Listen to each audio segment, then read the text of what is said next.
Husband drove to the same storage facility every Thursday morning for 31 years. He left at 9 and was home by 11, give or take 20 minutes. I never asked why. He'd told me early on that he kept old client files there.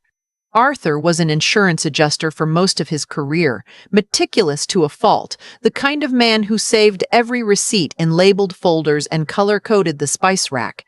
So I believed him. Why wouldn't I? In 31 years, he'd never given me a reason not to. He died on a Thursday. Ironic, I suppose, though it didn't occur to me until weeks later. He'd gone out that morning like always. Same jacket, same travel mug, same quiet kiss on the top of my head. I was doing a crossword at the kitchen table. 7-letter word for betrayal. I wrote in perfidy and moved on. He never came home. The call came from a stranger, a woman who'd found him slumped over his steering wheel in the parking lot of a Walgreens 2 miles from the storage facility. She'd knocked on the window, then called 911. By the time the paramedics got there, Arthur was already gone. Massive stroke. The doctor said he'd felt nothing. Our son Sean drove me to the hospital.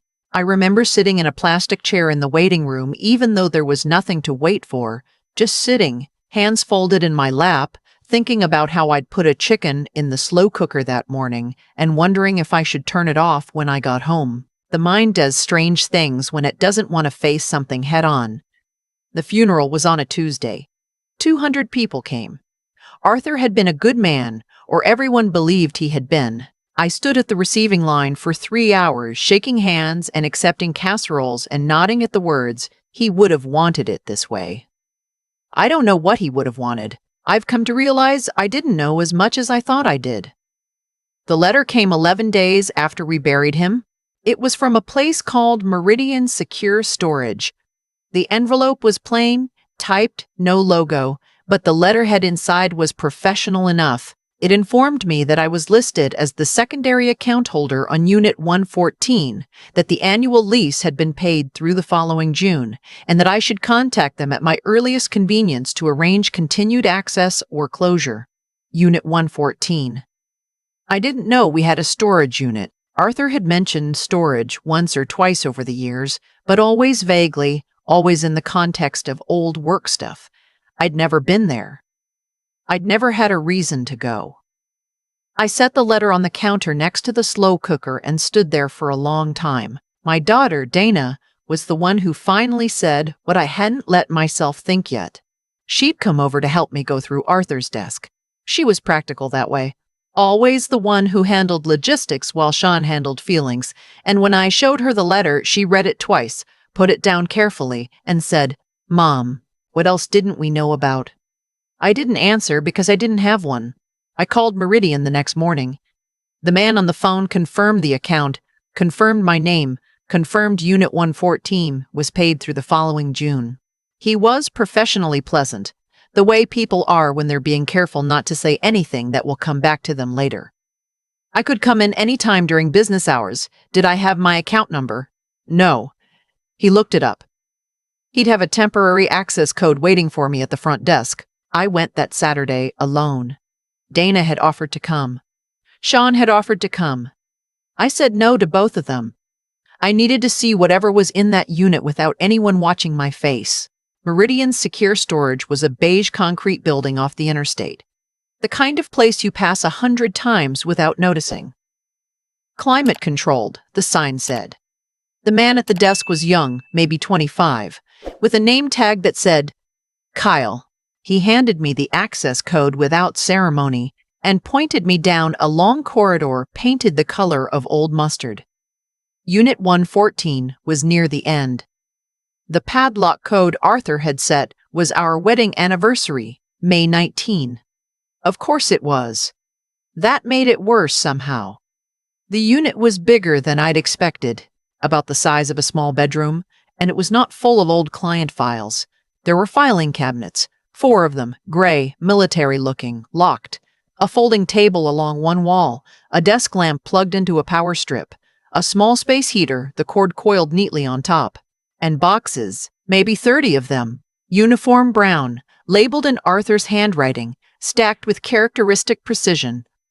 I stood in the doorway for a full minute before I walked in. The filing cabinets were labeled ACC ounce, property, correspondence, personal. I opened ACC ounce first.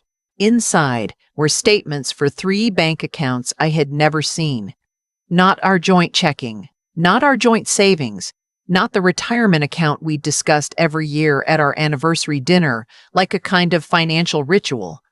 These were accounts in Arthur's name alone, one at a credit union in a town 40 minutes away, one online bank I'd never heard of, one at a regional institution that had apparently been open since 1994. I pulled out the most recent statement from the credit union. The balance was $11,200. I pulled out the most recent from the online bank. Balance, $4,800.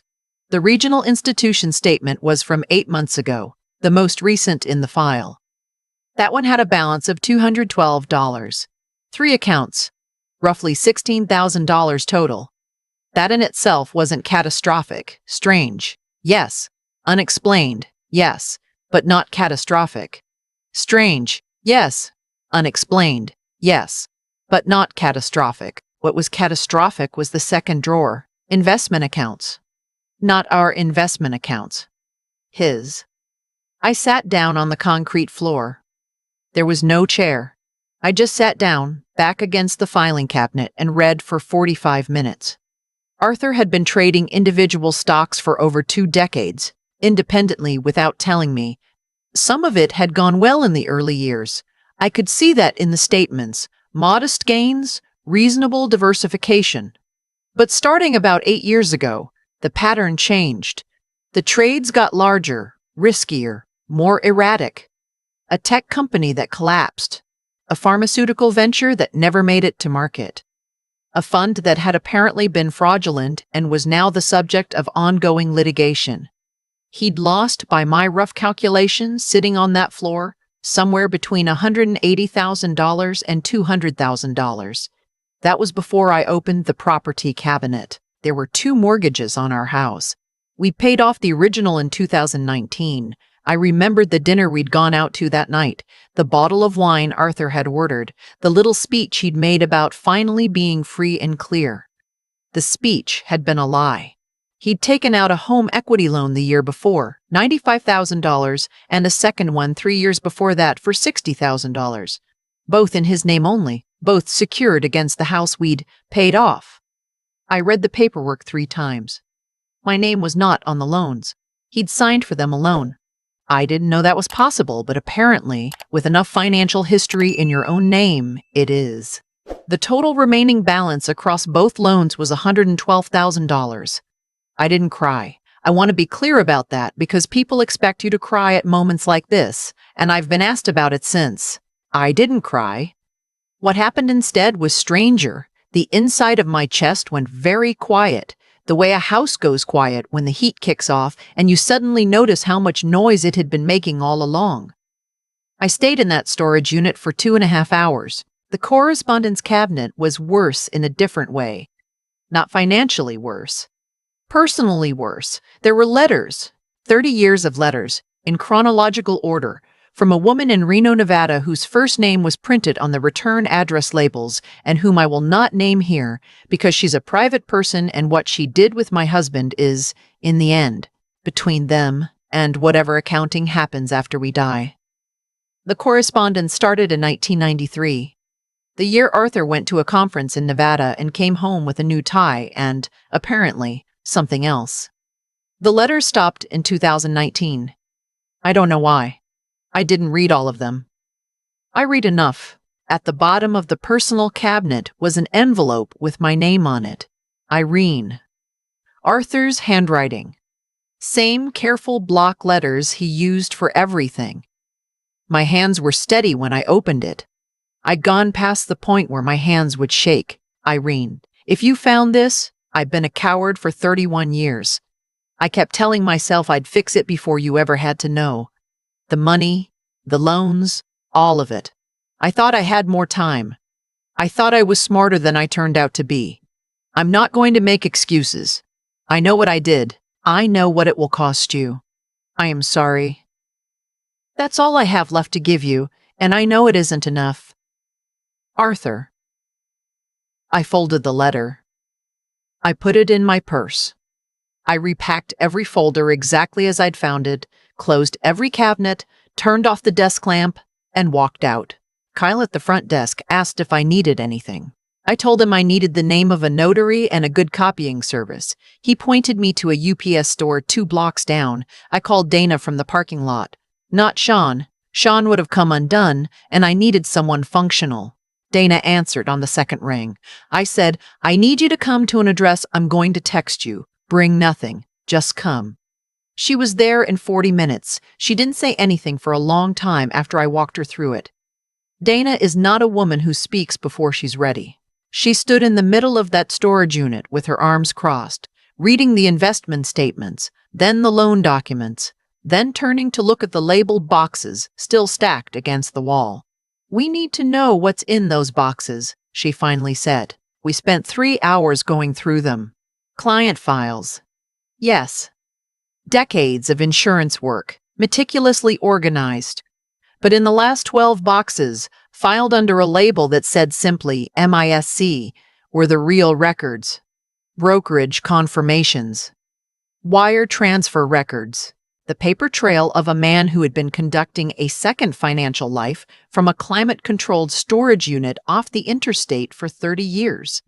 Sean came over that evening. I sat him down at the kitchen table, the same table where I'd done the crossword the morning Arthur left for the last time. I spread the copies in front of him and walked him through it the same way I'd walked Dana through it. He didn't take it the same way. Sean loved his father the way sons love men they've decided are uncomplicated. He sat there getting paler and paler until he finally put his face in his hands. Is any of the money left? He asked. Some of it. The accounts, the $16,000. But against $112,000 in home equity loans and 2 decades of investment losses, we were in a hole. The house, he said. I know, I said. Your retirement. I know. Mom. His voice cracked. What are you going to do? I've been thinking about that since the parking lot of Meridian Secure Storage. I told him what I decided. I needed a lawyer. Specifically one who handled cases where a spouse had encumbered marital property without the other spouse's knowledge. I needed to understand what my liability was on those loans, and I needed to understand what, if anything, could be recovered. Sean wanted to come with me to the lawyer. I said no again, same as I'd said to both of them at the storage unit. There are things you need to face without witnesses before you can face them with any. The lawyer's name was Ms. Kaufman. I found her through the State Bar's referral service, filtered for marital financial law. Her office was downtown, plain and organized, the kind of office that says, I am here to work, not impress. She listened to everything without interrupting. I brought copies of everything from the storage unit, organized in a binder Dana had put together the night before. When I finished, she said, the home equity loans are the first priority. If your name wasn't on them, and you can demonstrate the funds went into accounts you had no access to and were used for investments you had no knowledge of, there's a viable case for voiding the liens. It's not guaranteed, but it's viable. What about the money he lost? She looked at me over her glasses. That's gone. The investments. The fund that was fraudulent. You may be able to file as a victim of the fraud scheme, but recovery on that kind of case is slow and rarely complete. And the house? Don't sell anything, don't transfer anything, and don't talk to the lenders without me present. We move carefully. She also said something I wasn't expecting. Mrs. Irene, what your husband did wasn't just financially irresponsible. The loans, the hidden accounts, keeping you in a position where you had no knowledge of your own financial situation, that's a form of financial abuse. It may not feel that way because he never raised his voice and he always came home for dinner. But control over finances, deliberately keeping a spouse uninformed, is abuse. And recognizing that matters, not just emotionally, but legally, because it affects how a court views your culpability. Abuse. I turned the word over in my mind the whole drive home. Arthur had been, by any visible standard, a gentle man. soft-spoken. He remembered birthdays. He showed up to school plays and held my hand at my mother's burial. How do you hold both of those things at the same time? The man who held your hand and the man who spent 30 years making financial decisions that would leave you with nothing if anything happened to him. I didn't have an answer then. I'm not sure I have a clean one now. Dana and I filed the fraud claims with the credit bureaus. We worked with Ms. Kaufman's office to document the loan fraud. We hired a handwriting analyst. The loan documents had my name listed as a secondary contact, not a cosigner, so that was clarified early, but there were 2 credit accounts in my name I discovered buried in the last filing cabinet that I hadn't mentioned yet. Smaller ones, opened years ago, totaling just over $18,000. Those signatures were not mine. I'd never seen those cards. Dana found the second set of accounts before I did, actually. I'd asked her to go back to the storage unit and finish cataloging the MISC boxes while I met with Ms. Kaufman, and she called me on my way home. Her voice was very careful, the way Sean's had been when he called me from the hospital. "Mom, there are 2 more." I sat in my car in the parking garage for 15 minutes before I drove home. Then I went inside, made tea, and called Ms. Kaufman to leave a message about the additional accounts. The thing about grief. And I say this as someone who had been through ordinary grief before, my parents, 2 close friends. The natural erosions of a long life is that it isn't one feeling. It's a cabinet. And every time you think you've reached the bottom drawer, there's another one below it. Sean struggled. I want to be honest about that because I've heard other women in situations like mine describe their children as uniformly supportive, and that wasn't entirely my experience. Sean was supportive in moments. He was also, in other moments, grieving a version of his father that didn't survive contact with the storage unit, and that grief made him say things he probably didn't mean. He told me once, in the middle of a tense evening going through documents, that maybe I should have been more involved in the finances, that maybe if I'd paid more attention, this wouldn't have happened. I set down my pen. I said, "Your father spent 30 years making sure I had no reason to look more closely. That's not an attention on my part. That's a system." Sean didn't respond. But he also didn't say it again.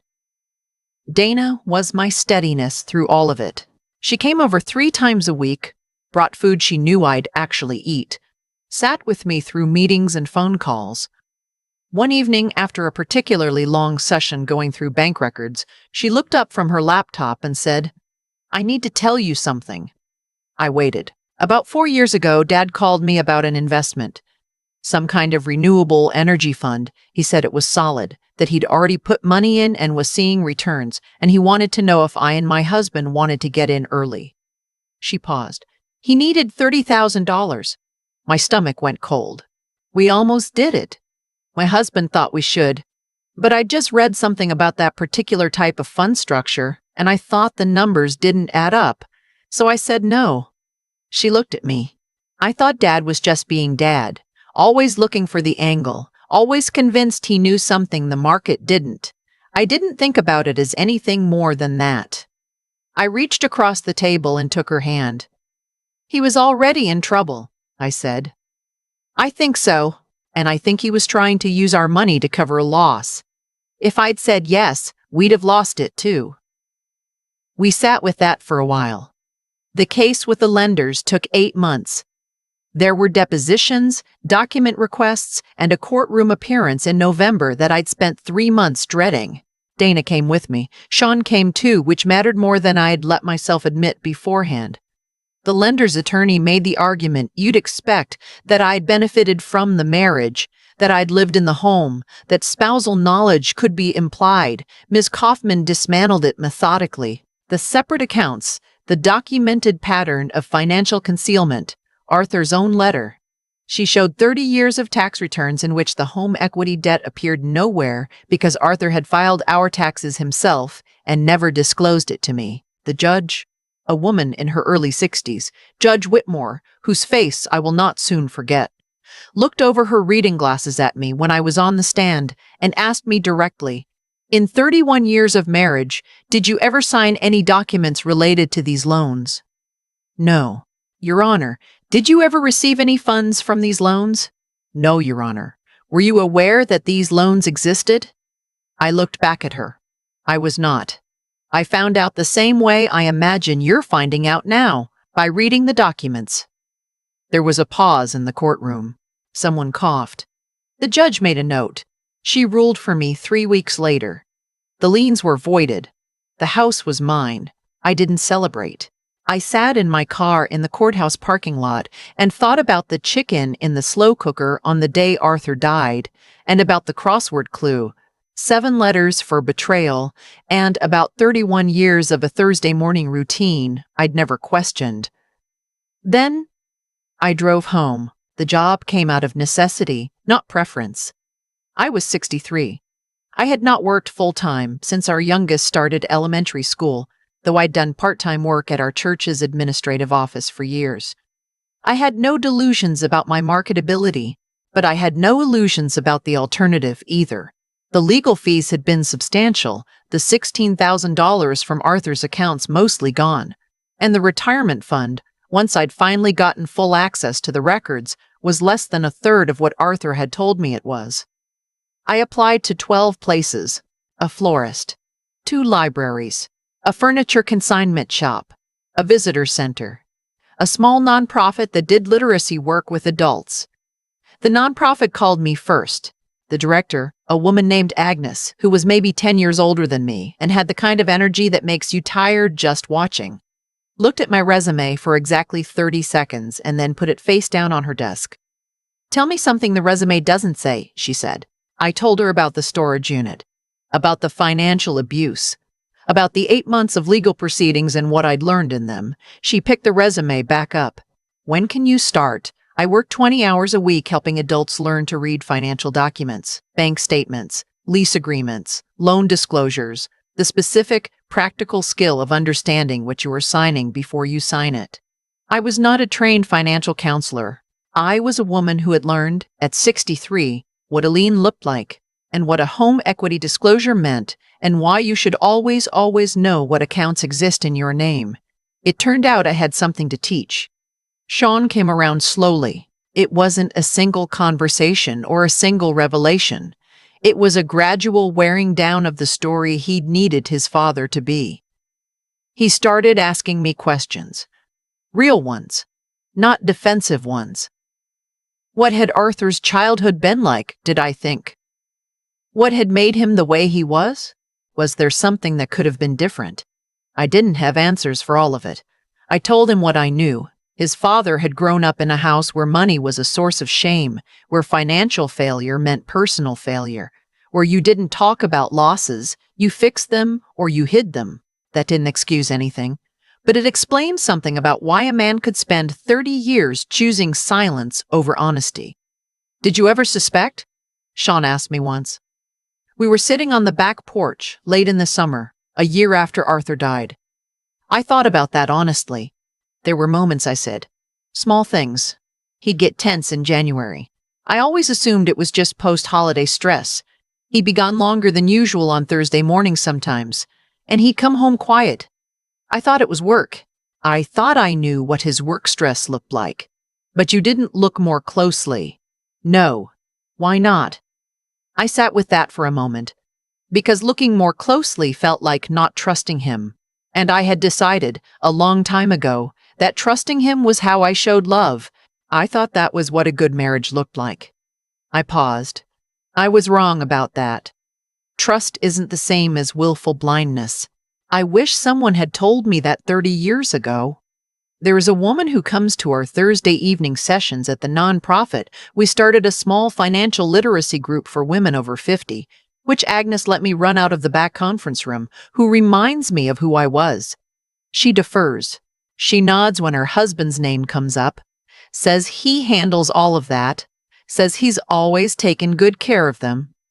She has warm eyes and a tense jaw, and she laughs a little too quickly when the subject of money comes up. I don't push her. You can't push people toward a truth they aren't ready for, but I make sure, every Thursday, that she knows the basics, what a joint account means, how to request a credit report in your own name, what a home equity loan looks like on a disclosure form. I give her the tools and I let her decide what to do with them. A year and a half after Arthur died, I did something that felt small to the people around me and enormous to me. I went to a bank, not the one Arthur and I had used, not any bank he'd ever walked into, and I opened a checking account in my own name. Just mine. I deposited my first paycheck from the nonprofit, which was modest, and I sat at the teller's window looking at the receipt with my name printed on it, and I felt something I hadn't felt in a long time, like I knew exactly where I was standing.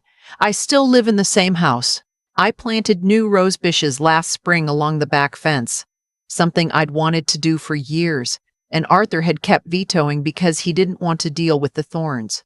They're doing well. The lien is gone. The mortgage is a manageable number. I can see clearly every month on a statement that comes to me directly, that I read myself, that I file in my own labeled folders. I am not the same woman I was. I've thought a lot about whether that's a loss or a gain, and I've decided it's neither, it's just the truth. The person I was believed that love meant trusting without verifying, that a good marriage was built on not looking too closely at the things someone told you not to worry about. That person wasn't foolish.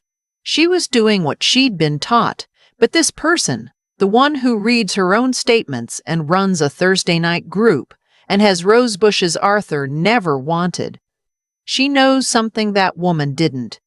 Your name on a document is your responsibility. Your financial life is yours to understand, not to hand off and hope for the best. And if something feels wrong, if there are Thursdays you can't account for, if the numbers never quite line up, if the person who says, "Don't worry, I've got it covered," also happens to be the only one who ever looks, trust that feeling. Ask the question. Look at the papers. Not because love requires suspicion, but because you deserve to know the truth about your own life while you're still living it. I do. I've thought a lot about cause and effect since all of this happened. Not in a mystical sense. I'm not someone who believes the universe keeps score or that suffering arrives as punishment for some invisible wrong. But I do believe that every sustained pattern of behavior eventually produces a result that matches it. Arthur spent 31 years making choices in secret, and those choices accumulated the way debt accumulates. Quietly, invisibly, until the weight becomes impossible to ignore. The collapse wasn't sudden. It only looked that way from the outside. From the inside, it had been building since 1993. What I keep coming back to is the word Arthur used in his letter. He said he was trying to protect me. And I believe he believed that. I think that was the story he told himself every Thursday morning on the drive to that storage unit. That he was carrying something heavy so I wouldn't have to. But protection that requires the other person's ignorance isn't really protection. It's control dressed up in a kinder word. And the consequence of that kind of protection, when it finally unravels, is that the person who was protected gets handed the entire weight anyway, all at once, without having had any time to prepare. That's what I inherited. Not just the debt and the liens and the empty retirement account. I inherited the consequences of 31 years of decisions I never knew were being made about my own life. Here's what I've learned about integrity, and I don't mean it in the abstract way people mean it in speeches. Integrity, in the most practical sense, is the alignment between what you do when someone's watching and what you do when no one is. Arthur was, by every visible measure, a man of integrity. He was consistent, reliable, responsible. But there was a version of him that only existed on Thursday mornings, in a beige building off the interstate, making choices that contradicted everything the visible version stood for. That gap, between the public self and the private one, was the real wound. Not the money. The gap. And then there's what the whole experience demanded of me, which I didn't ask for and wouldn't have chosen. It demanded that I develop, at 63, a set of skills I'd never needed before. Financial literacy. Legal fluency. The ability to sit in a storage unit on a concrete floor and read documents that dismantled my understanding of my own marriage, and then stand up, straighten my back, and drive to a UPS store. I don't say that to sound heroic. It didn't feel heroic. It didn't feel heroic. It felt like survival. But I've come to understand that there's a kind of intelligence that only develops under pressure, and I have it now in a way I didn't before. That's not a consolation prize. It's something real. Dana taught me something too, without meaning to. When she told me about refusing Arthur's investment pitch, the $30,000 that would have cost her family everything, she didn't describe it as intuition or luck. She described it as a question she'd asked herself. Do these numbers make sense? She'd been willing to look closely even when looking closely felt disloyal. I wish I had been. I wish someone had told me, 30 years earlier, that looking closely at the things you share with someone isn't a betrayal of trust. It is trust, the real kind, earned and verified, not assumed and handed over. If you're sitting somewhere right now with a feeling you can't quite name, a small, persistent wrongness you've been explaining away, trust it, not because something is certainly wrong, but because you deserve to know. Ask the question. Look at the account. Open the cabinet. You were allowed to know the truth about your own life. I am living proof that finding it, even late, even painfully, is better than the alternative.